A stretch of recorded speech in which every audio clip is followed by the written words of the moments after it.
We appreciate WHO's commitment to integrating gender analysis and a gender-responsive approach into its work. However, the progress report on Resolution WHA 60.25 lacks sufficient information to take this necessary step. It is essential for WHO to incorporate gender perspectives into policy development, planning, execution, oversight, and assessment to fulfill its global agendas. The COVID-19 pandemic highlighted deficiencies in integrating and recognizing gender as a cross-cutting issue in the response.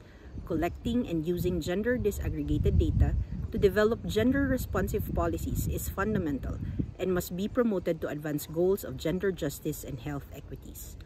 We appreciate the Secretariat's adoption of a survivor-centered approach to addressing sexual violence and emphasis on total transparency in reporting cases and disciplinary actions.